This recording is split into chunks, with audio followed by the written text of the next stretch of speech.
आज हम बात करेंगे एक ऐसी डरावनी हिंदी कहानी की जिसका नाम है तूफानी रात। देखिए, ये कहानी एक हंसते खेलते परिवार के सफ़र से शुरू होती है, पर ख़त्म होती है अतीत में दबे गुनाहों और बदले की एक खौफनाक दहलीज पर। तो चलिए इस कहानी के सफ़र पर निकलते हैं। खतरा। ये तो बस शुरुआत है।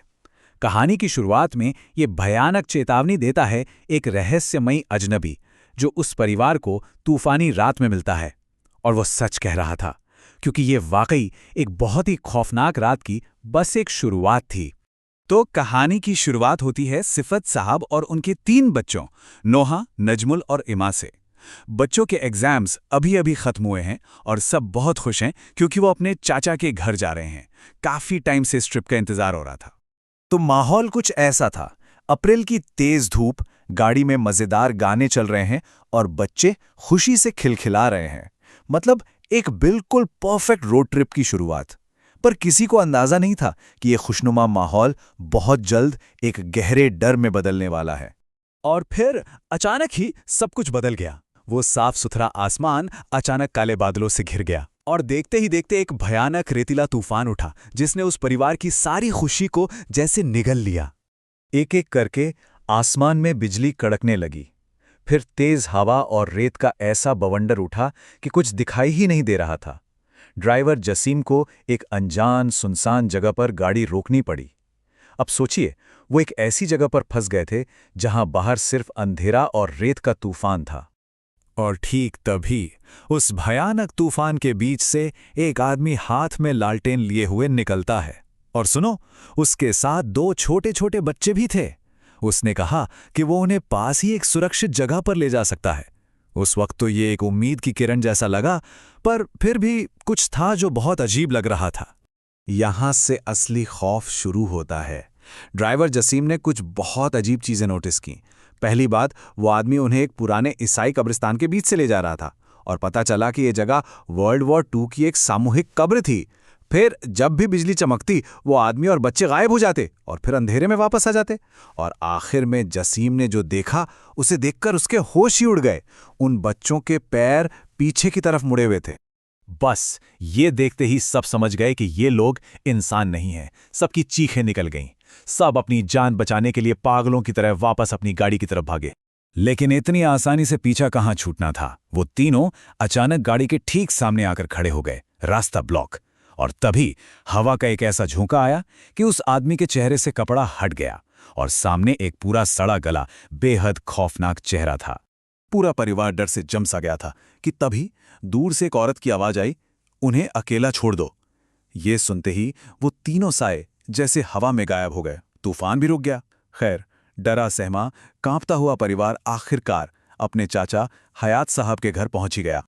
सबको लगा कि चलो बुरा सपना खत्म हुआ, लेकिन असल में वो खौफ उनके साथ साथ घर तक आ पहुंचा था। अगली रात फिर से वैसा ही तूफान आया और बच्चे नादानी में घर के पीछे बने आम के बाग में गिरे हुए आम उठाने चले गए। और वहां बाग के अंधेरे में उन्होंने देखा कि कोई और भी है। एक औरत और उसके 2 बच्चे, वो भी आम बीन रहे थे। अब सवाल ये था कि इस तूफानी रात में इनके अलावा और कौन हो सकता था वहां। तो देखिए, यहां 2 मकसद टकरा रहे थे। एक तरफ थे बच्चे जिनका इरादा बस मीठे आम इकट्ठा करना था, और दूसरी तरफ थे वो साए जो अपना सालों पुराना कड़वा बदला वसूलने आए थे। बच्चों ने तो मासूमियत में उनसे बात करने की कोशिश की, पर जैसे ही वो औरत उनकी तरफ पलटी, उसकी आंखों में सिर्फ नफरत और बदले की आग थी। और उसके बच्चे चीख पड़े, मां, मार डालो इन सबको, अपना बदला लो। और ठीक उसी पल सीन में एंट्री होती है बच्चों के चाचा हयात साहब की। लेकिन वो जो करते हैं वो किसी ने सोचा भी नहीं था। वो बच्चों को बचाने के बजाय सीधा उन सायों से बात करने लगते हैं और फिर एक ऐसा राज उगलते हैं जिसने सबके पैरों तले जमीन खिसका दी। हयात साहब कबूल करते हैं कि सालों पहले ऐसी ही एक तूफानी रात में उनकी गाड़ी से गलती से एक आदमी और उसके 2 बच्चों की मौत हो गई थी। लेकिन गुनाह यहीं नहीं रुका। उस आदमी की पत्नी ने यह सब देख लिया था और सबूत मिटाने के लिए हयात ने जानबूझकर उसे भी गाड़ी से कुचल दिया था और फिर उन चारों की लाशों को इसी आम के बाग में दफना दिया था। अपने ही परिवार के सामने फूट फूट कर रोते हुए हयात साहब चीखते हैं, मैं पापी हूं, सजा मुझे दो, इन मासूम बच्चों को नहीं। ये वो भारी बोझ था जिससे वो न जाने कितने सालों से अपने सीने में दबाए हुए थे। अब जब हयात साहब ने अपना गुनाह सबके सामने मान लिया, तो कहानी एक बहुत ही अजीब मोड़ पर आकर खत्म होती है, क्योंकि यहां बदला नहीं लिया जाता, यहां इंसाफ एक अलग तरीके से होता है। पता चलता है कि उन आत्माओं को हयात की जान नहीं चाहिए थी। नहीं, वो तो बस ये चाहते थे कि उसका सच सबके सामने आए। अपने ही परिवार के सामने उसकी ये बेइज्जती, यही उनका बदला था। और वो कहते हैं, हमारा काम अब पूरा हुआ।